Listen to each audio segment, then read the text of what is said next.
We have some breaking news to bring you now, and Manchester United have posted their highest revenues on record but have still made a loss. Our football correspondent Rob Dorset is alongside me. Rob, can you just talk us through the figures? Yeah, look, I'm still digesting them. This is a heck of a weighty document that we've been given for Manchester United's annual accounts, but the headline, without a doubt, is that Manchester United achieved record revenues for 2024-25 of £666.5 million. Now, that's an extraordinary figure.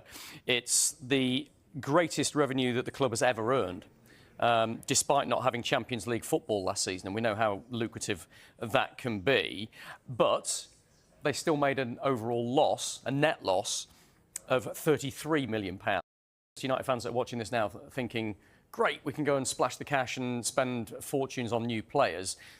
That isn't the message that's coming out of Manchester United today. It's still a message of prudence and that the restructuring goes on and that there's some tough decisions still to be made going forward.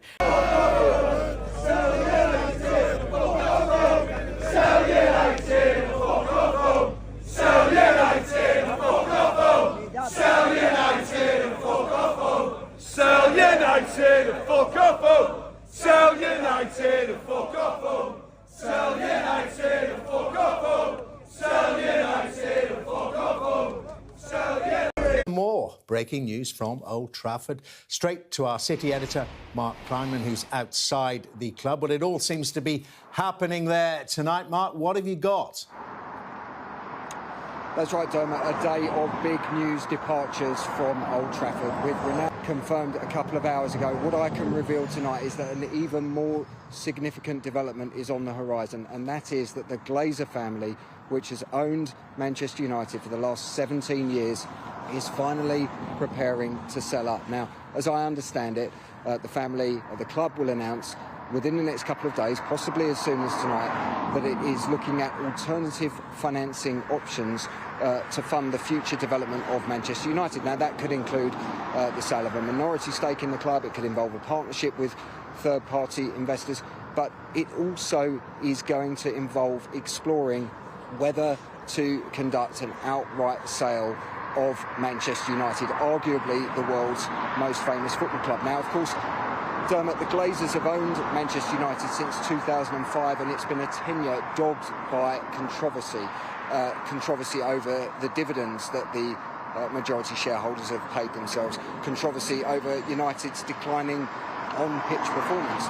Remember, the Red Devils have not won a Premier League title since 2013, and the aftermath of the Sir Alex Ferguson era has been punctuated by a series of managerial failures and a churn in a playing squad that has left United trailing far behind local rivals Manchester City and bitter rivals Liverpool. Now, as I understand it, Dermot, as I say, this announcement could come within the next few hours. It doesn't necessarily mean that the Glazers will sell up, but we are now much closer to that possibility than we've been at any point since 2005.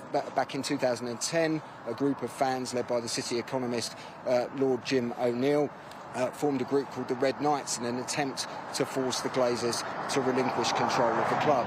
In more recent times, Sir Jim Ratcliffe, the Ineos petrochemicals billionaire, has said that he would be interested in buying Manchester United, but recently distanced himself from the possibility. Nevertheless, it is conceivable that we will now see an auction of Manchester United that attracts billionaires from around the world. And what's also worth noting, Dermot, is that this potential sale process will come at the same time that Liverpool is also exploring a sale of either a minority or a controlling stake. It's pretty much unprecedented to see two of English football's biggest names simultaneously exploring sale processes of this kind. So, seismic news tonight from Old Trafford, both about Cristiano Ronaldo's exit, but also the potential change of ownership of Manchester United. We start this hour, though, with some breaking transfer news. As you can see,